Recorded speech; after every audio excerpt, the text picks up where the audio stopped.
Good morning. Good morning. I'm glad to see that, fortunately, you were here yesterday.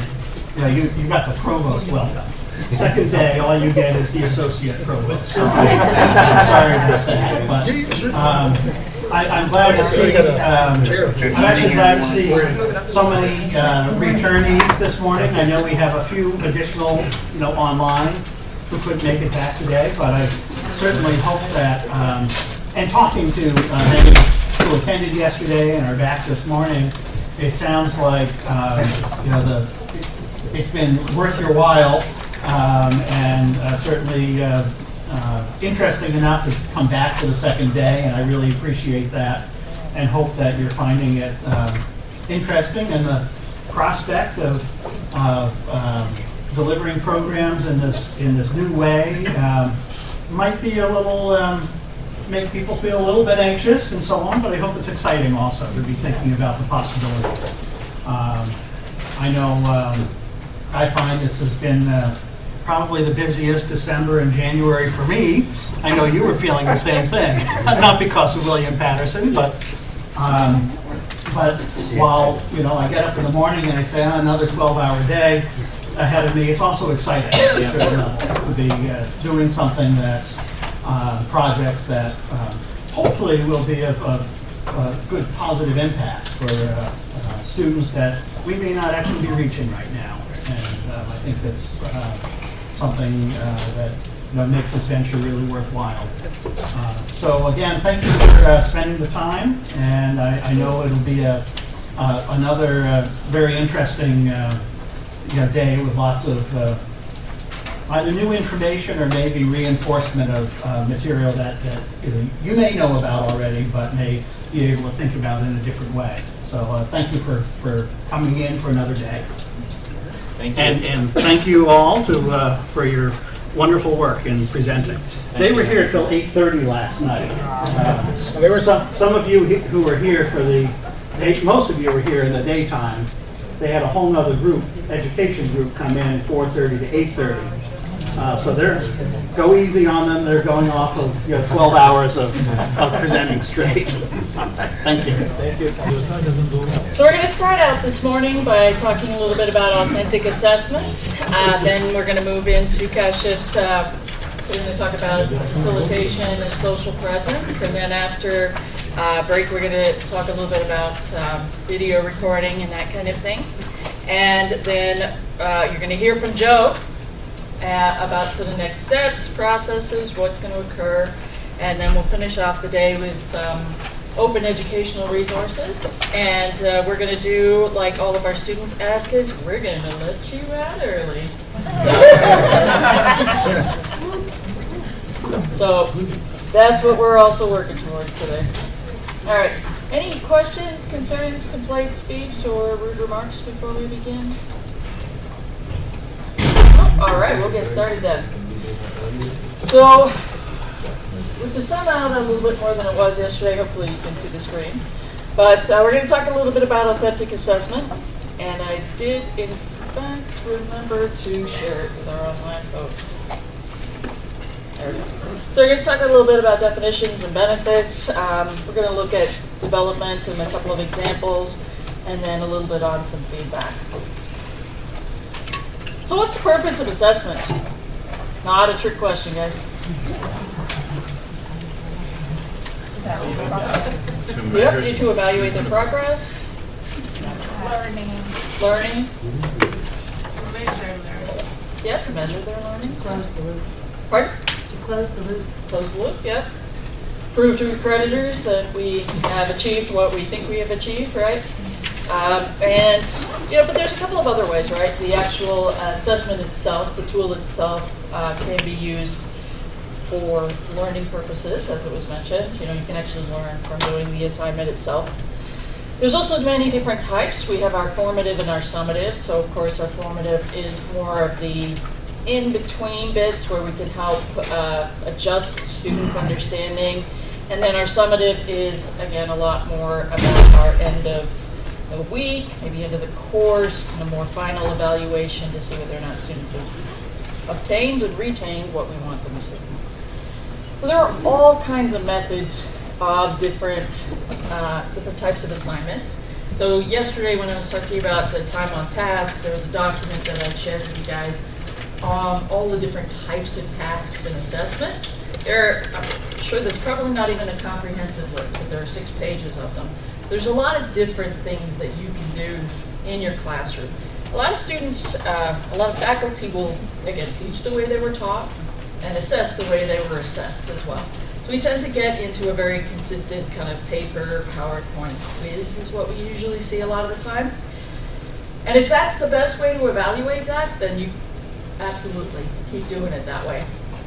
But we also know that students learn in various different ways, right? So definitely there are various different types of methods. So again, our students will learn in various different types of ways. And yet we seem to also only evaluate in a handful of ways. So consider the fact that you may or may not be capturing the best out of each student if we aren't looking at various different ways to assess them. Also think about the idea that one of the other goals or purposes of assessment is for us to ensure that students can go out into the real world after this education and do what they need to do, right? And that's really where we're going to be talking a little bit about the authentic assessment component. So what kind of assignments are you guys currently using in your classes? Presentations. Presentations? Skills outreach. Skills, yes? Exams, papers. Exams or papers? Case studies. Case studies, yeah. And then, of course, our discussions we talked about yesterday. And do you think, are there any other ways that you feel like you maybe could think that would be different? Sometimes debates. Yeah, debates can be useful, yeah.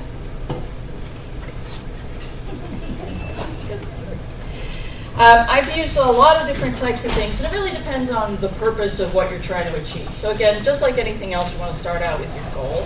So what do I want to achieve with this at the end of the day? So we want to think about some alternatives. So part of our goal might be, for example, with a paper, I want to evaluate your understanding of some concepts, but I also want to evaluate your ability to write. I don't want you graduating my program and you're functionally illiterate. But I do need to make sure that you can do some things that actually you're going to do in the real world. And there aren't too many professions where you go out afterwards and write a 15-page paper as a regular activity, right? What do you do in your real job, in the real world? What are some things that you have done? Write emails. Yeah, emails. It's true. Communicate. Yeah. So maybe memos or things like that. Briefs. Analyze. Research. Okay. Look at current issues. Yeah. So think about it this way. Would any high-level manager at a facility, maybe CEO or chief nursing officer or any of those kind of things, are they going to take the time to read your 15 pages? Most of the places I've seen, they say no. What do they read instead? Maybe an executive summary, right? Did you ever walk out of class or school and think in your first job afterwards, wow, I really wish somebody taught me how to do that? Executive summaries were the big one for me. Why? Because as my high school English teacher reminded me, I could become a romance novelist. I could keep writing forever, and brevity was not my strong suit.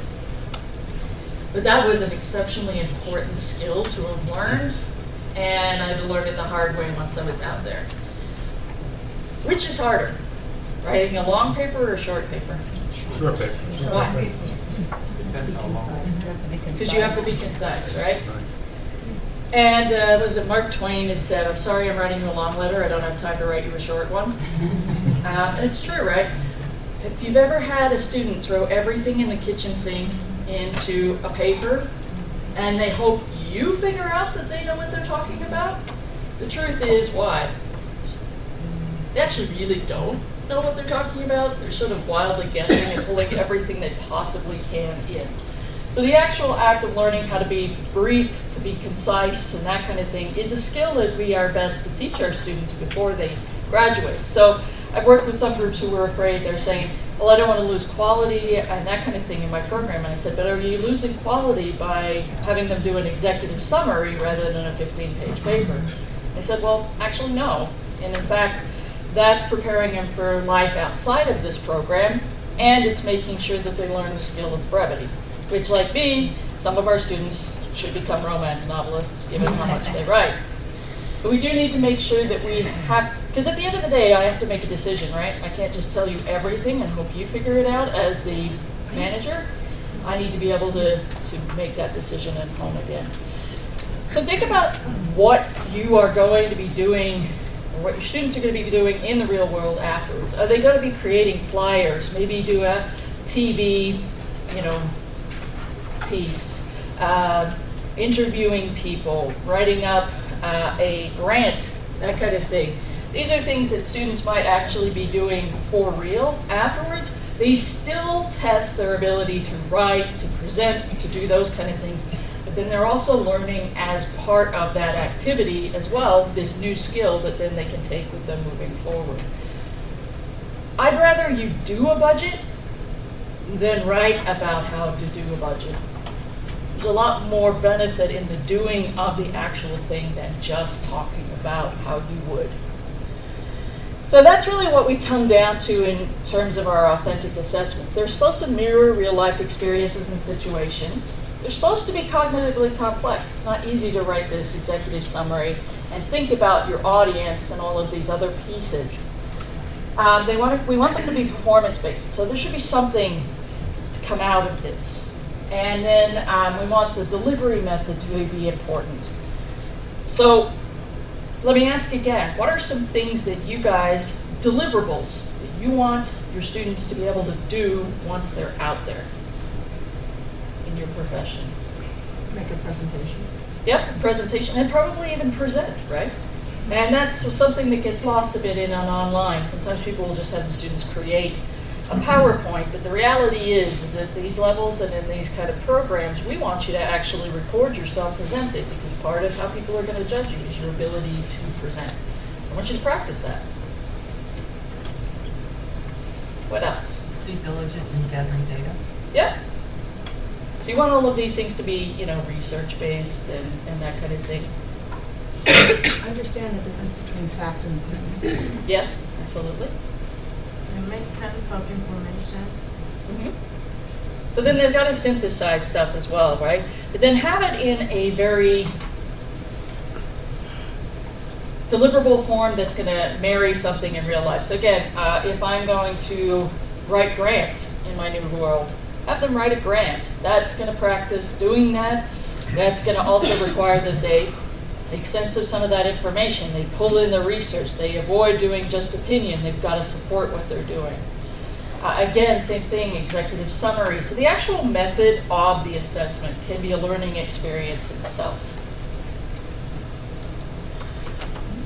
This is really what it comes down to. So, look, this little one, I see you did well in school, but what are the real world skills you have? And the student's saying tests. I can take tests. Right, and we don't want that, right? We don't want people's only skill coming out of this to be your ability to take a test.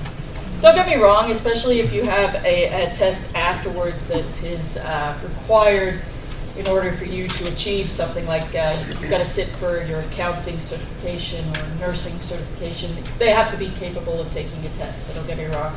But there are a lot of other things that students are going to need to be able to do. And these other real world applications, these other things are excellent to put in any portfolio and show their potential new employer what they can actually do. So a change project, find problem, fix problem. Wherever they're at, doesn't matter what kind of job you're in, there's always going to be problems. You're always going to have to find problem and fix problem. So having something like that, again, you've got to pull in the research, you've got to make an assessment, and you've got to present sort of some solutions, those kinds of things. Again, things like executive summaries, things that are creative, These are all great opportunities for you to be able to do different things when you're assessing your students. Although slightly off topic, I also want to remind people some of the things that you guys were saying. You want them to be able to find the research. You want them to be able to differentiate between things.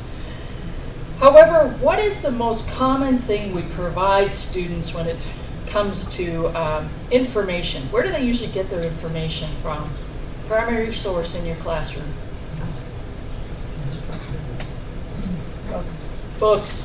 The textbook, right? Most people have a textbook in their class. We provide the students with the readings. Straight up, and that's all we do. What are we teaching people? How to read a book. We're teaching people how to read a book. What happens when you graduate? Where do you get your information from now? They Google it? Your colleagues. Yes. Actually, in nursing, for example, the primary source when people don't understand something, they ask a colleague. Their secondary source, they go back to a textbook. My mother-in-law was also a nurse. She retired 5 years ago. She still had her original textbooks. I am really hoping she isn't practicing from those. But if all we ever do is teach our students to go to the book for information, where do you think they're going to go once they graduate? Their book. You may also say, but I teach them, I require them to go to the library and check things out. Do they still have library access when they graduate? So this afternoon we're going to talk a little bit about open educational resources. Get your students in the habit, at least a couple of times in their program, of seeking out information from other sources. Because they will Google it when they're done. And we want them to be able to discern between good and bad information. I would rather you go to the CDC than WebMD. You know, those kinds of things. Which is a better source? You know, understanding those kind of things. Understanding what is opinion that you're getting information from some celebrity saying, hey, I think this is X, Y, and Z versus an actual doctor who says, no, I think that's not true. You know, or someone in politics who says, hey, this is what's happening in business and the stock market. And you're like, actually, no, it's really not. That kind of thing. So think about the idea that when we are providing information, so it's the same thing when you think about assessments as you think about information gathering. We want them to do what we expect them to do in the real world afterwards. So whether that be having them do an assignment that is real world, or if it's finding information in the real world. If we don't prepare them to do these things, they will find a way around it, and who will? And if education is nothing else, right, it's supposed to prepare us for the next step in our role. So some of the benefits. This is the whole, you know, tell me and I forget, teach me and I may remember, and involve me and I learn. And I think there's another version of this by Confucius. So various different versions of this kind of basic idea. The other benefit of having an authentic assessment, so something that is real world, something that is you're going to do in the future, is really that it is, and it's a do thing. Remember what we were talking about in terms of cognitive load? The more you do, the more you remember. If I'm just writing a paper, do you think I'm going to remember all of the papers that I wrote across my education? Probably not. I do remember the thing that was a little different and that prepared me for something moving forward. So I told you guys a little bit about the paintings that I had my students do and some of the research that they pulled in. They still talk about it. It's something different, but it really hit them and they really understood the caring component. And I understood which of them also understood that. It's an affect thing, which we don't commonly assess. But when I had one of my students come up and say, I don't get it, why should I have to care? And they're in a nursing class, that's a problem. That was a problem. The same student then later went and talked to a doctor and said, can you tell me where all these crazy people live? I don't want to live near them. And was promptly removed from the program. The other good thing about doing an authentic assessment is that it involves a lot of the Keller ARC model components. So it's relevant. It's immediately relevant. You can see the purpose behind this. Remember what we were talking about yesterday in terms of busy work? Why is something busy? Why do we have busy work? What is busy work? It's something I see no relevance in. I don't think it's useful. I don't think it's good. But if you have something that's truly an authentic assessment, it's immediately relevant. You can see how you're going to use it moving forward. I can see I'm going to use this executive summary, and as a faculty member, I can tell them this is a really good skill. No chief nursing officer is ever going to want to read your 15-page paper. They need you to be concise, short, to the point, and get your point across in an executive summary. So I can start to see why I should do this versus just because I'm in your class and you told me to. It has a lot of future usefulness. We match up, again, what we're going to do with the need. Gives an opportunity as well for choice. It helps to build confidence. One of the reasons why we check our students' skills whenever you have a very tactile kind of activity, so like with nursing when we're giving an injection or something, I check to make sure someone's doing it right. Primary reason, so that you are doing it right and you're not going to kill someone. But a secondary component of that is also to help build your confidence. Because if you've done that right with your faculty member there, you know you're going to be doing it right moving forward. And I can also stop you and prevent you from doing anything wrong. So think about the idea, if I had practiced writing a grant once or twice in my program, then once I exit the program, I'm going to be more confident to write grants. I know what they are. I know what they're talking about. How many people in doctoral programs these days have to write a big dissertation? When did you write another dissertation after you graduated your doctoral program? I'm yet to meet someone who ever bothered to do that again. What did you do? Papers, manuscripts. Did anybody ever prepare you for those? And in some programs the answer is yes, but in a lot of programs the answer is no. Nobody ever actually worked with you to write a presentation for a conference. Nobody helped you write a poster. Nobody necessarily helped you write an article for a journal or something like that. Because that's what you're really going to do afterwards. You're going to write grants, you're going to write those kinds of things. You're probably not writing another dissertation. So at least having some of those things that you're actually going to do out there is going to help you prepare for and feel more confident when you're writing it. You remember the first grant you ever wrote? It's kind of nerve-wracking the first time you're writing a grant, right? Because you don't know if you're doing it right, all that kind of thing. So getting that nerves out of the way when you're actually in school. Satisfaction, so you're going to have a lot of those positive rewards. You also see, again, like I said, the relevance of it. So you're going to be feeling better about, I have a tangible something, output, that kind of thing. Then, of course, we have attention. Again, this relates to the busy work component. I'm far more likely to pay attention, I'm interested in it, that kind of thing, if it's relevant, if it's useful, if I'm going to use this again. For you, the faculty, there are benefits for you guys too. There's a lot more increased student engagement. You don't have to answer those questions where they're saying, I don't get it, why do I have to do this? We have advanced data out there, again with our cognitive load components. We know that this is going to help deepen their understanding of things when they're doing what they're going to do for real. And it can strengthen the connection between industry and programs. So really, in order to make sure that you're continually doing stuff that they're going to actually experience for real, you want to stay in connection with industry to make sure that what they are delivering is in fact something that industry still needs.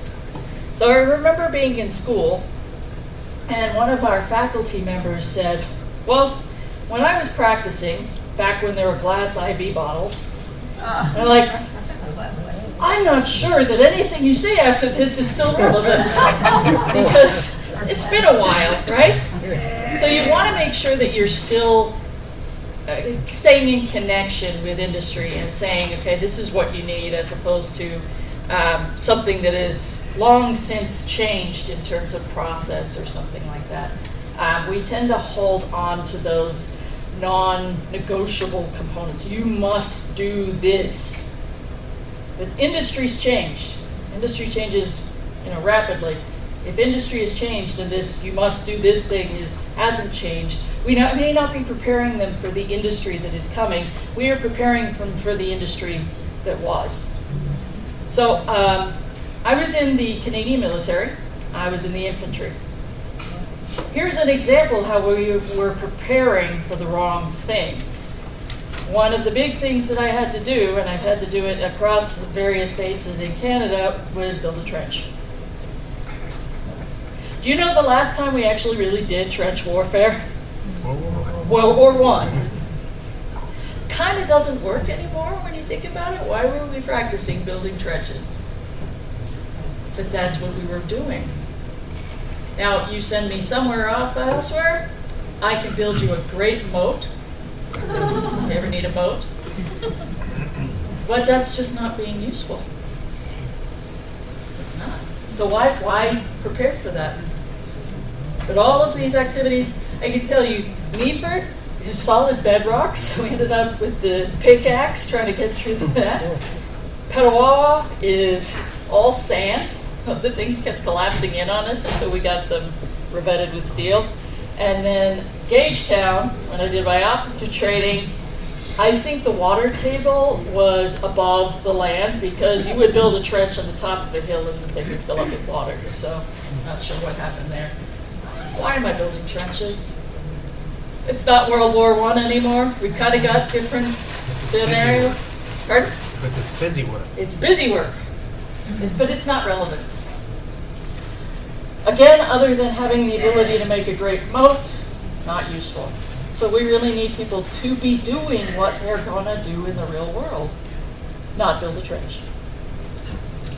So these are a couple of just examples. So this assignment was a continuous improvement of healthcare. So students collaborated with a hospital partner to find a quality improvement process and address the problem. This is a very common one in really any industry when you think about it. Find problem, fix problem. This one just happens to be in nursing, but you can go into business, you can go into every area. Find problem, fix problem. And the reality of doing something like that is, again, you have that satisfaction of having solved an issue. You see that immediate relevancy because this was an issue and now I fixed it. And you've done it before. So your faculty member can be encouraging you, did you assess this? Did you go and talk to HR? Did you go talk to the finance people? You got this great plan, but is it fiscally responsible?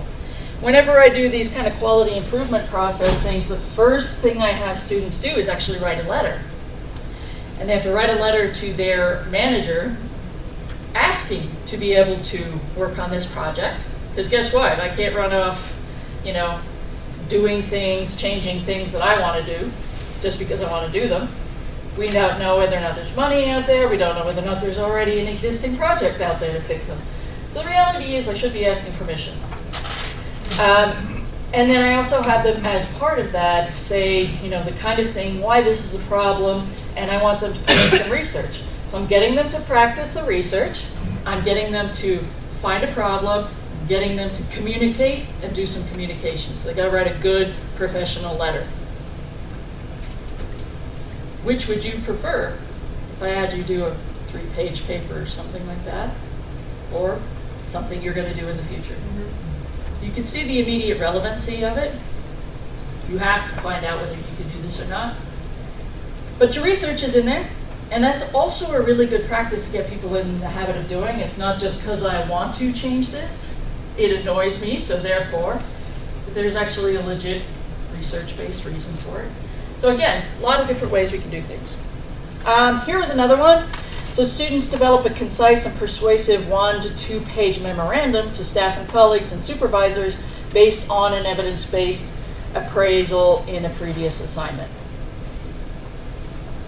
If you ever walk into any industry, if you're trying to help your colleagues to change, they're not going to read the really long stuff.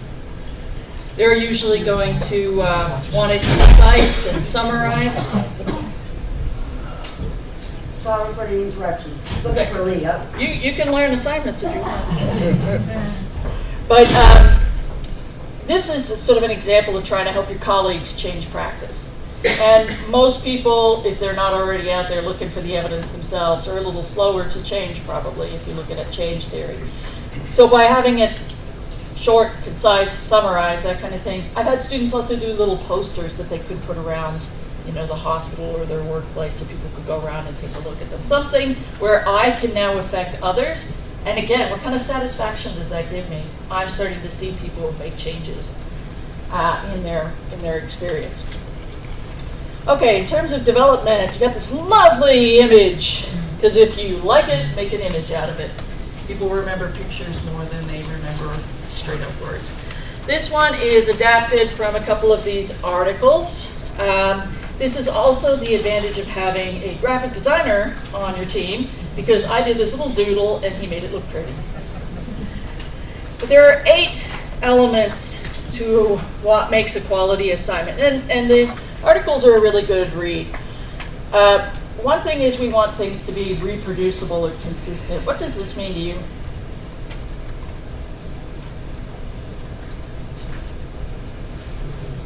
It's a reliable assessment. Yeah. Think of it this way. Western governors, do you know that the same person who teaches you is not the same person who grades you? So they have completely different people grading, which means that you have to have a really good rubric. It has to be extremely clear, because if a different person is grading you, they didn't know what instructions you were provided or anything else like that. So we want things to be well written, so it doesn't matter whether or not you have TA person 1 or TA 2, that your grade is not based on that. It's based on the true content of it. Because you'll always hear students saying, wow, I really hope I get Professor A versus Professor B because Professor A is more lenient. The reality is we want the assignment to be reproducible no matter who is teaching it, no matter who is taking it, no matter who is grading it. We want it to be educationally effective or really achieve what we wanted to achieve, right? If my assignment was about orthopedics and you wrote about frogs, you didn't achieve the right thing. Now again, I like frogs, but it's probably not what you needed to do in this class. Acceptable. What do you think?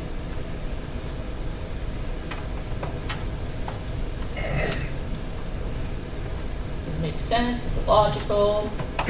Is it appropriate? Those kind of things. Drives future learning. We talked yesterday in terms of cognitive load, wanting to try to encourage students to do things that are more meaningful to them. So if I write a paper, can I write my paper on working with nursing faculty, and you can write your paper working with K through 12 students? So that we can pick the population we're interested in, even if the teaching, so the point of the assignment is still valid, but I can pick what interests me. But that's not always possible, right? Trust me, when I went through nursing school, yeah, I still had to learn about pediatrics and obstetrics, whether I liked it or not. And I can tell you that is the last time I worked with pediatrics and obstetrics. Not my thing. Geriatrics is more my thing. But I still had to do those assignments. So, but at least then I could have something interesting, something driving future learning. So as much as possible, we want to try and make or tailor assignments so the students can make them their own. But in the circumstance where it's a content area you're just going to have to learn. You might not like budgeting, but you're going to have to learn how to budget.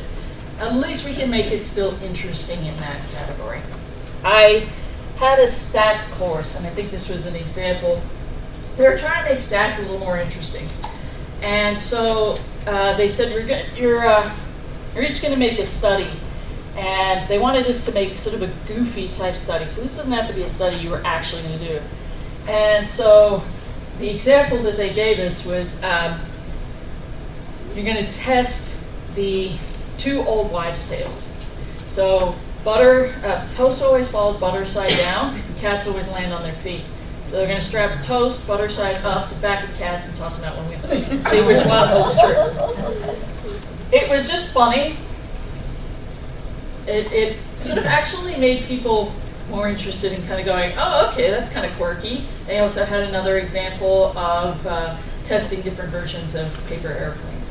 So rather than sort of teaching us with our main content area, they started us out by getting us kind of interested in the ideas, and then we moved into more of our content area. So I can appreciate testing different paper airplanes and why people, so a little bit like that, so that you're not trying to learn concepts on concepts at the same time. Valid or coherent. Have you ever had an assignment where you looked at it yourself, either as a faculty member teaching a course or a student taking a course, and thought to yourself, I have absolutely no idea what they're asking for here? And that's a frustrating feeling when you're the student, because then you're winging it. And that's when you're also getting a whole lot of questions from students if you're the faculty. So you want it to make sense. Feasible. Doctoral student syndrome. You come in and you want to change the world, right? I am going to solve world hunger. By the end of it, you're just hoping that you can get pepperoni on your pizza and graduate. So it does have to occur within the time frame. So a lot of the time, like, think of it this way. I might want you to do something in a K through 12 educational setting, but it's the summer. Maybe there's no students in classes. Can this happen or not? I might want you to do a change project, but sometimes people go a little far and they try to change something that would require more time, that would require more committees, that would require a lot of effort. So we want students to stretch themselves, yes, but it still has to occur within the confines of our course. Sometimes I see it where people will do it over 2 courses because they know that these courses are back to back. So Leadership 1 and Leadership 2, we continue the project. But we want to make sure that it is still doable. I had one student in a class who wanted to stick a box on a wall. That was her solution to physicians not putting papers in the right place. And then I had another student who wanted to change the entire infection control process in the emergency room. These were my 2 students who were trying to do either too little or too much. I said, you're not going to change the entire infection control process in an ER in one 7-week course, and a box on a wall is not enough. So those kinds of things. Authentic. So again, is it recognized by the community as being something they're going to do in real life? And equivalence. In addition, we have our feedback components. So when we're giving feedback, we want to be courteous, so no, you suck. But we also want to be constructive, so we do need to let them know where they need to change. I encourage people to put good and negative components on there. Because think about it yourself. If you only receive negative feedback from people, do you like them? You probably don't like them. And you don't want to read anything from them anymore, because you're going to feel depressed. So you're just not going to open up your feedback. In addition to that, I have yet to see anyone who does everything wrong or everything right. So, but we don't want students to stop doing the things that are right. So let them know this was a really good way of approaching this, that kind of thing, but you need to do X, Y, or Z. And sometimes we have to give them an example. And we need to be clear, but comprehensive as well. You can also do assignment feedback, audio-visual. Anyone ever done that? No? Think about doing it on Zoom, for example. I can pull up my screen, I can record it. Like I said yesterday, when it comes to sometimes having just a little bit of a conversation with somebody can really make a huge difference. You can start to understand what they're talking about. Going through someone's paper, for example, and saying, right in this section here, you haven't fully made your point. That's sort of, I would always find a lot of students just don't finish their thought. They kind of bring me up to this level, but they don't tell me so what, so why should I care? You know, dogs are fluffy. Great, why do I care? What's the so what? How does this relate? You know, those kind of things. So talking through that, I can help them, you know, go through some of these pieces. It is a lot faster to do AV feedback as well. And students actually really appreciate hearing from you, and it can be very quick for them to go through. Another couple of elements, this is from, again, a different article. It should be challenging.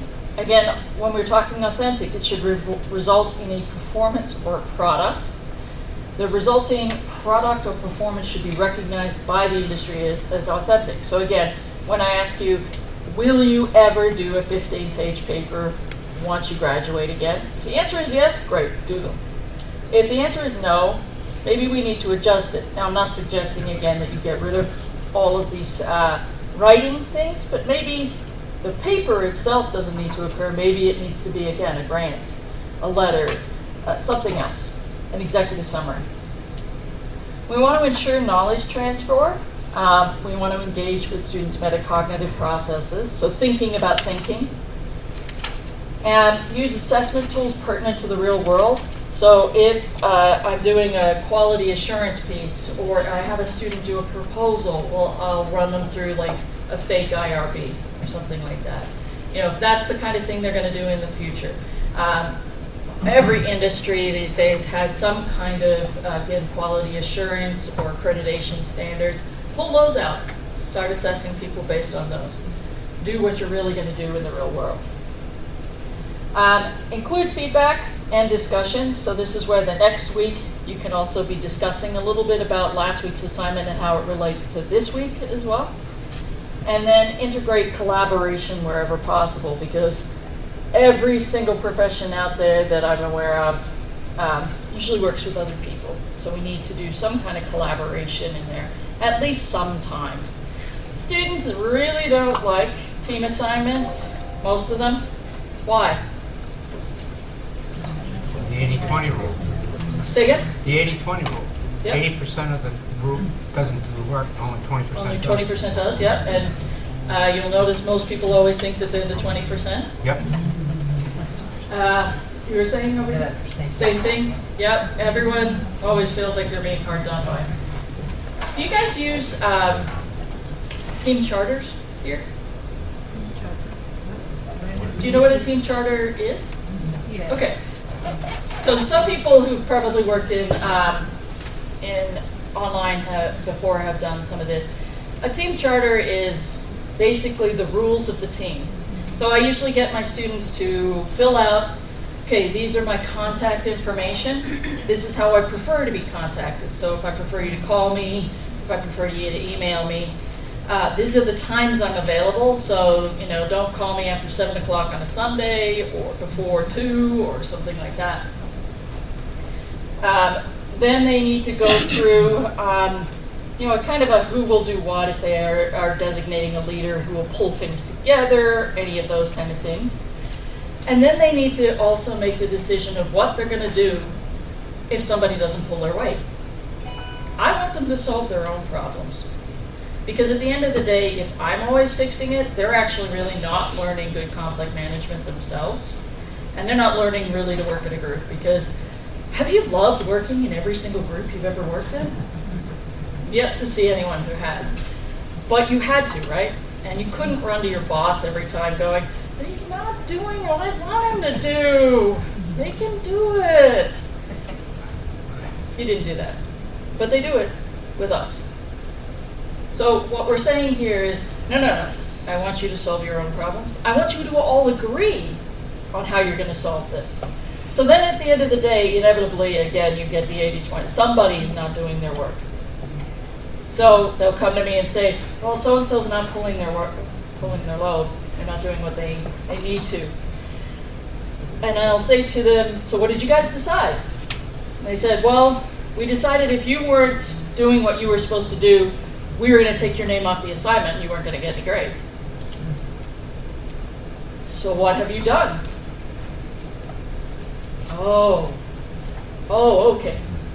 Same thing with, we will contact you 3 times using 3 different methods. If you don't respond within 48 hours, you know, a couple of those kinds of things. So they, again, you solve a lot of issues this way. You solve a lot of issues before they ever begin.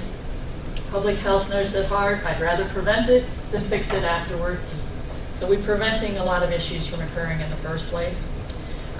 We are also teaching them how to get along with other team members. I've seen students even take this kind of charter type thing into their lives afterwards and sit down and say, okay, because getting contacted when you're not available or having someone not, do their part of the job is frustrating.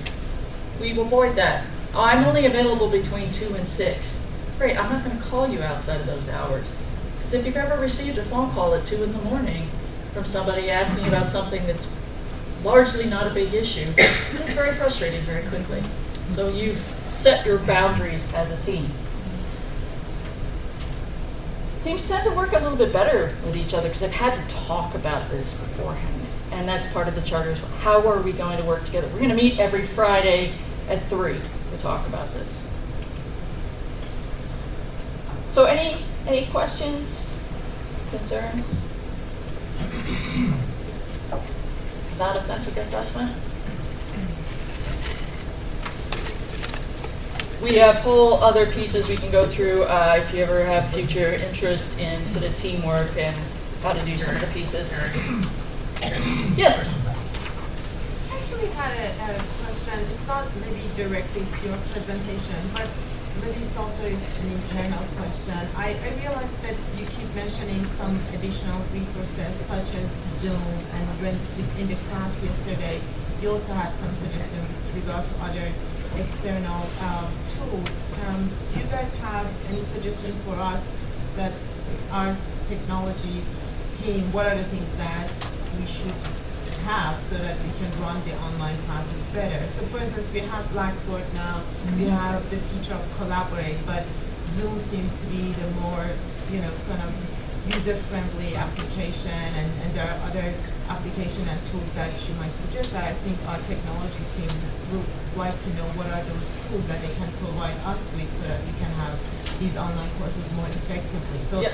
Is there going to be a list of suggestions that you're going to give us? We do have some, and we can talk with your tech teams about some of those things. Some of it is whether the university decides to buy a site-wide license, or if it's going to be more specific to just your course. So Zoom may be something we decide to go across the board, but I have somebody doing a nursing health assessment class. They probably are only going to use that tool in that class that one time. So when Joe is working with you, he'll be also able to talk to you about specifics when it gets to your class. Kevin? I can speak to the Collaborate and the Zoom question. So the university has made a decision that hasn't been announced yet. We are going with WebEx for our platform, not Zoom. And it's a very similar setup. Once we all will be able to get accounts. And to me, it looks almost exactly like the Zoom setup as far as setting up meetings and so on. We certainly recommend Collaborate since we're trying to do the whole class through Blackboard. So either one of those will be an option. As for the other tools, we are looking closely at proctoring, online proctoring for exams, things like that, which we haven't made a decision on yet. So that's something that's going through the technology across the curriculum committee so that we have faculty input, and we can also kind of include folks in this room maybe when we talk about those different items. But we're definitely open to looking at other tools, and many tools are easy to plug into Blackboard.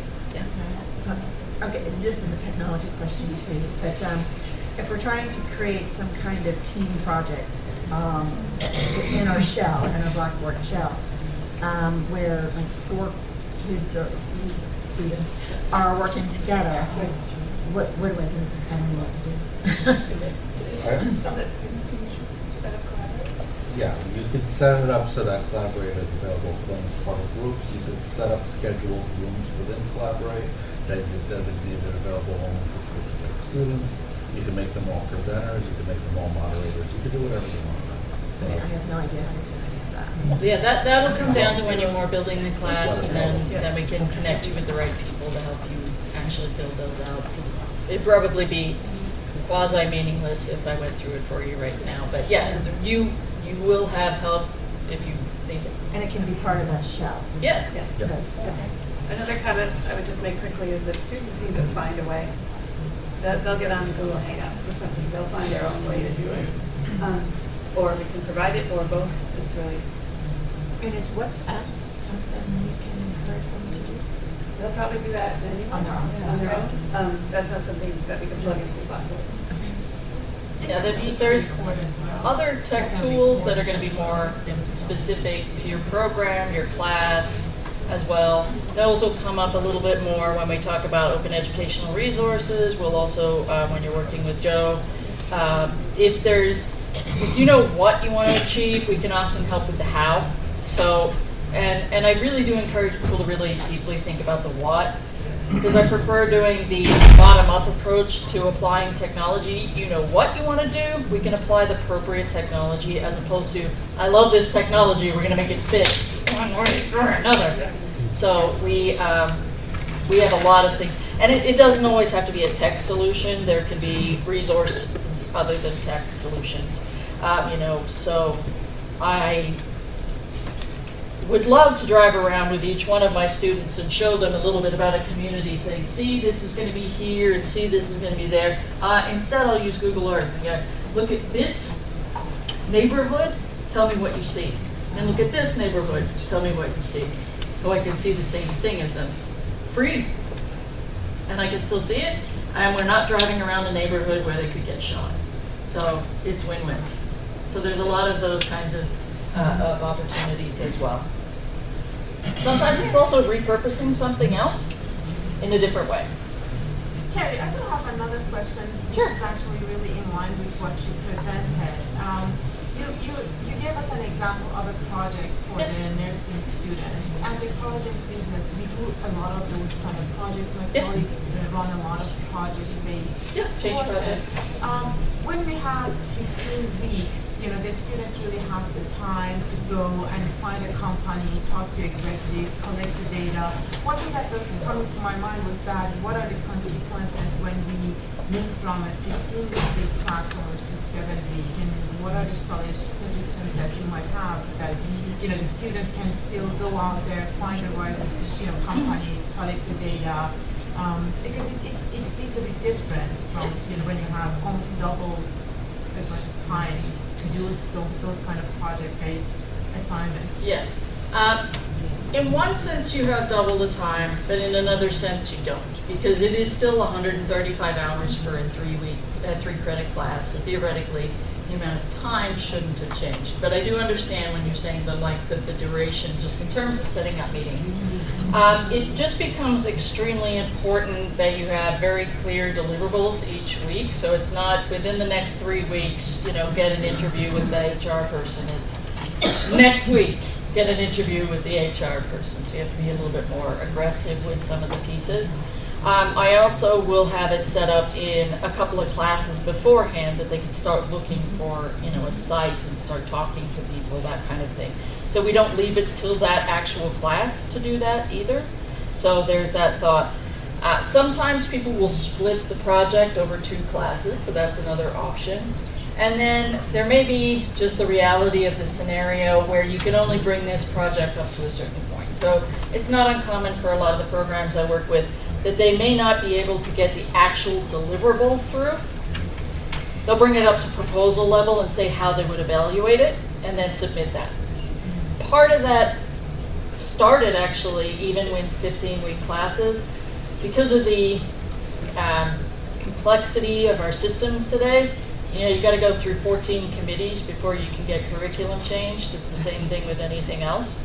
You got to go through 14 committees and 2 accrediting bodies before you can do anything. So they may not have gotten it done in 15 weeks anyway, because they would have had to have gotten approvals and things like that. So that's why I see some groups will just take them up to the proposal stage as well.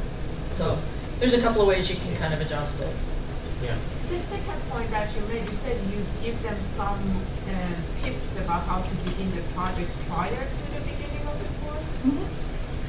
Do they even look at that? Yeah, I built it into classes in the past where we could guarantee that it was at roughly a certain point, like maybe in your research class. Now you're going to be doing this in the future, and if you don't attach points to it, they often won't do it.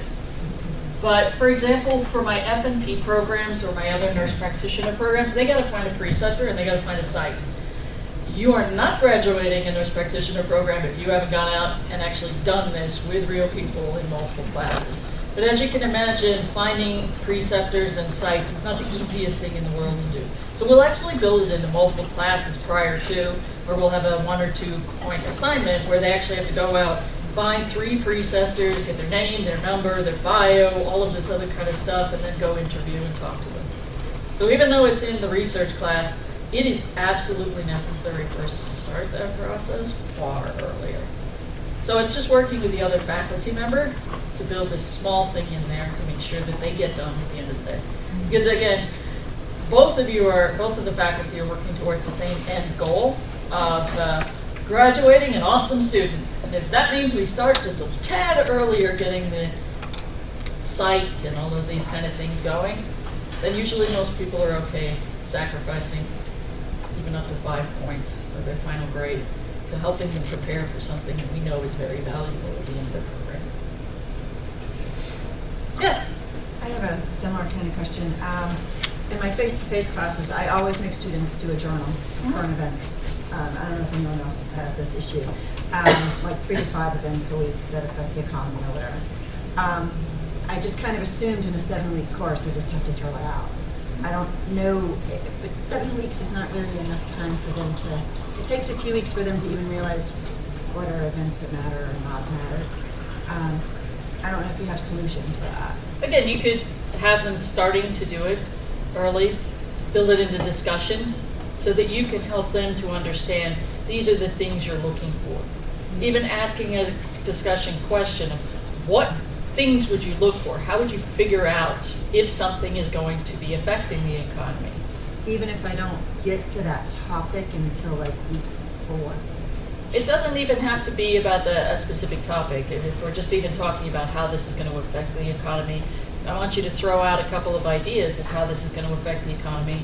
Just how would you find out something affected the economy? What would you look for? You know, maybe I would look for certain indices, or I would look for different elements. Just what would you look for can be an earlier discussion question. So then by the time week 2 or 3 occurs, now find them and tell me why. But I want them to start in week 1. Yeah, I mean, usually I have 15 weeks of it. but if you start in week 1 of having them look at different things, then they can give you examples as well. And then you can correct them if they're not right. So then by week 2, they have to do it. Does that make sense? But I couldn't start it before the class starts.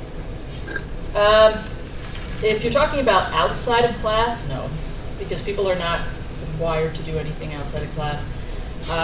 And in that circumstance, I would be hesitant to start it in another class. In the situation of a final capstone project, that's usually, we're not asking them to do content at that point, it's just find a location, find a site, find a person, those kind of things as a preceptor. The finding of can sometimes take you a couple of weeks. We want to try and do that ahead of time so that when week 1 comes, you hit the ground running. So, but again, that could be something you guys decide. If you need to shift some content into a different class so that things occur sooner, that could be a discussion as a faculty group to see whether or not that's possible. Going back to somebody else's question, can you give an example of how you would run a collaborative assignment online? Yes, I had done one in an informatics class where I had students have to find a problem that would have a tech solution, and they had to then pick a large category of what that solution could be. So maybe it was implementing an electronic health record or something. And then they had to go and look at a couple of different types and critique them, come back together as a team, and then make a presentation on how they could do that. I try to make sure that we avoid the pure divide and conquer assignments, because I don't want, you do slides 2 through 3, you do 4 through 7, you know, that kind of thing. There is a certain amount in any team, right, that this is a divide and conquer. I have to do some work, you do some work. But I like to force a situation where students have to come back together and make a decision. I don't want your team to be just 4 people who just had to do some stuff together. I want you to actually agree. I want you to come together and make a solution. So that's where I try and make them. And for most of the team assignments that I do, I like to have them scaffolded over the week. So there's a little bit each week that they need to work on, so that by the end of the course, they're doing this big, awesome thing. And they've seen the value of collaborating across those different weeks on that solution. So practically speaking, do you randomly assign groups since they don't actually technically meet ever? I do. Other people let students pick their own groups. I personally say, no, I'm going to randomly assign them, because guess what? You're not going to like everyone that you're in a group with, and otherwise you end up with like this one poor soul who everybody says, I don't want to be with you. So, And then how do they actually meet? You set up these meetings online? no, there's other tools. So I'll let them know, it's up to you guys how you decide to meet. You may meet synchronously, you may meet asynchronously, so you can do things through email. Your Blackboard has Collaborate, so they can actually get on there synchronously in there. Kind of like a Zoom session. You can all get on there and you can all see each other's faces. You could each do recordings and say something and then post them. That's asynchronously. You could each do little bits of work. It's a lot of options. So you let them decide how they actually collaborate with each other, right? Yes. You At don't the very set them- beginning of a program, depending on the leveling, we'll give you options. These are the ways you can. And then in your team charter, I want you to make that decision. So that way it's not one person saying, no, I can't meet Thursdays, but everyone else can. We're saying, well then good, sorry about that, but good luck to you. So they need to agree to their method of meeting, frequency, all those kinds of things. Is there any way that you could distribute a sample with instructions of these are the ways that you can? That would probably be something, like if you're talking about the tech solutions, that would be something your IT team can provide. Because I hesitate to provide some things if the technology's not going to be used at this school, then there's no point in me telling you how to use the Zoom sessions, for example. So, but we can help your tech team provide them some examples of tools that can be used. Happy to do that. Yeah. Do you have recommendations about like the size of the group projects? Because when I do face-to-face, I like group projects like 3 to 5, but maybe that's big for an No, online I like class. 4. I don't know why, I just like, that's my magic number. I usually do about 4. It's gonna depend on how many students are in your class. You know, if you've got 6 people in your class, I'm gonna do 2 3s. But the numbers are gonna adjust, but my magic number is usually about 4. And then it gets harder after that. Usually a little bit. I'll sometimes go to 5, but again, I really don't tend to go much more than that. It is hard enough to collaborate 4 people's schedule to meet. If you start getting more than that, it starts to become almost impossible. So then you're setting them up for failure, because if they can't meet, then it's going to be a problem. Yes? You know, and the people that are hiring our students, their feedback to the College of Business has always been that they need people that know how to communicate and know how to play well with others, right? And so therefore we put in group projects, and then we put group projects and then say, okay, tell us which part each one of you is going to do. Well, aren't we then teaching them to not work together and to split something apart? Yeah, I don't actually. It seems to be the opposite skill. So I'm supporting you. Say, you don't always want, you want something where they're independent. So therefore, it's not, gratuitously adding a project just because we're supposed to have projects. Right. Doesn't make sense. And just another point, what I do in terms of forming the groups is complementary skills. So you look at what the project is, and then especially in the we have the capstone. Every project is different, so the needs are different. So I'll put, and essentially that means that you're probably not going to be working with your friends because your friends are other accounting majors, and you're going to have to work with a marketing and a. Yeah, in that circumstance, that actually makes a lot of sense. If you're all sort of in the same program, like you're all in the BSN, I'm probably not going to know your skill differences, but if you have a specific major that helps separate, I can see that being very useful. Because you're going to have to work with marketing people and HR people and all accounting people and that kind of thing. So then you have a more realistic totality of what might actually occur in the real world, which is probably not that you're working with all just marketing majors, that you are going to have to work with other majors. And the project is still split, but it's a natural split. Yeah. You know, the marketing are doing the marketing, marketing part, yes. and have to work with the other people. And again, that's excellent because that's very authentic, because Yeah. if I'm the accounting major, I probably wouldn't be doing the marketing piece. So, yeah. Well, you would be doing the budgeting for it. Yes, Right. yes, absolutely. Alrighty, well, we will move to the next one. If any have any other questions, I'll also, I'll be available at lunch so that way we can make sure we get to the next piece. All right. Sounds good. Do you want to take like a 5-minute break? I know, I had to use the restroom.